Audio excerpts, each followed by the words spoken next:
नमस्ते। एक बार फिर स्वागत है आपका अनमोल क्लासेज में। तो हम पढ़ रहे हैं बहुपद।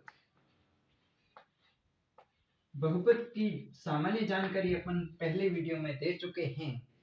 अब अपन नेक्स्ट के और बढ़ेंगे, जिसमें एक उदाहरण x² माइनस 2x माइनस 3 जिसकी शून्यांक ज्ञात करनी है और उसकी सत्यता का सिद्ध भी करना है कि उनका योगफल और गुणनफल है वो क्या इस बहुपद के बराबर में है या नहीं। तो इसकी शुरुआत, पहला स्टेप होता है बीच वाले पद के टुकड़े करने। और टुकड़े हम किस प्रकार करेंगे, तो देखिए, टुकड़े इस प्रकार करने हैं कि ax² की घात और अचर पद का गुणा करने पर बीच वाला पद है वो ऐसे टुकड़े करने हैं जिससे कि इनका गुणा करने पर a और c प्राप्त हो और जोड़ या बाकी करने पर बीच वाला पद प्राप्त हो। और यहाँ पर -2 है, इसका मतलब यहाँ पर अधिकतम पद होगा वो माइनस का होना संभव है। तो पद हम कुछ इस प्रकार से लेंगे, जैसे कि -3x प्लस का x -3। अपना द्विघात समीकरण ये कहता है कि ax² plus bx plus c की घात शून्य के बराबर में आना चाहिए, इसलिए इन समीकरणों को 0 के बराबर में रखते हैं।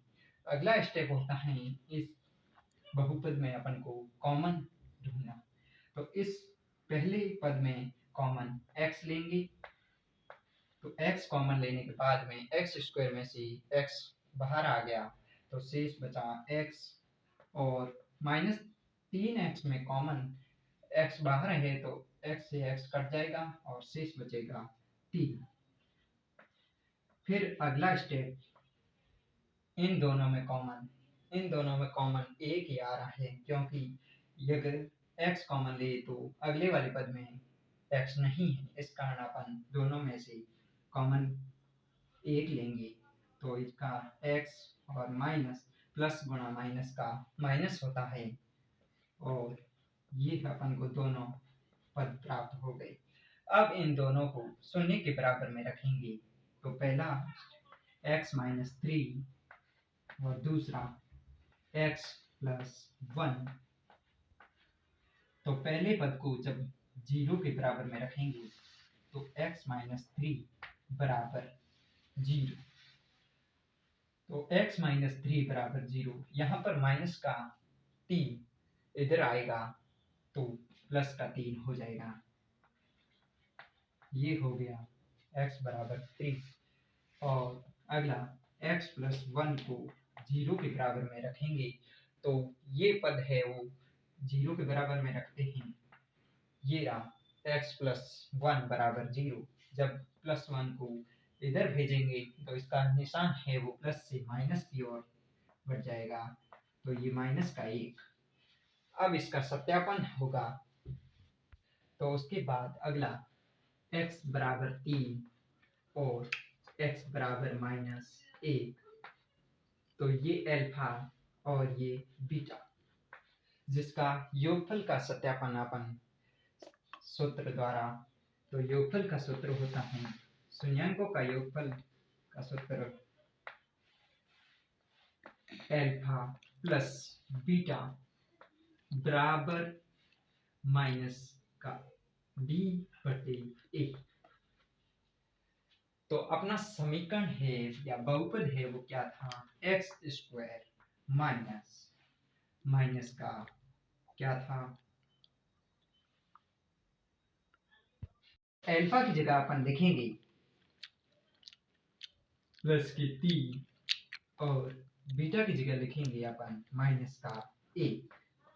और बहुपद से अपन को -b बराबर रखेंगे अपन -2/a और चिन्ह जो सूत्र के अनुसार माइनस।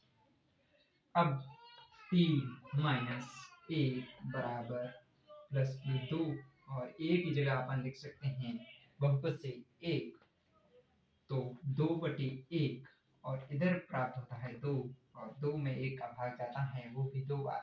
अर्थात अपन कह सकते हैं कि अपना जो बहुपद प्राप्त हुआ है 19 उससे प्राप्त शून्यक है वो योगफल करने पर दोनों एलएचएस और आरएचएस बराबर प्राप्त हो रहे हैं। इसका मतलब अपना योगफल का सत्यापन सिद्ध हो गया है। अब अपन करेंगे गुणनफल का सत्यापन।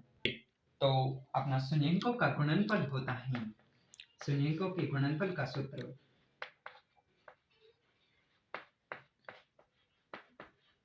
शून्यकों का गुणनफल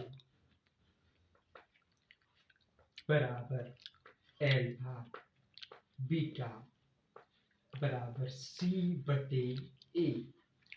तो एल्फा अपन को प्राप्त होता है 3 और बीटा है वो -1। सी की जगह अपन अचर पद -3 लिखेंगे बट्टे में ए की जगह एक्स का मान 1 होता है, तो -1 का गुणा -3 से करने पर -3 और -3/1 बराबर -3। अर्थात अपन ये कह सकते हैं कि अपने बहुपद का योगफल के बाद शून्यकों का गुणनफल भी है वो सत्य सिद्ध होता है। इस प्रकार बहुपद की योगफल और गुणनफल की सत्यता का सिद्ध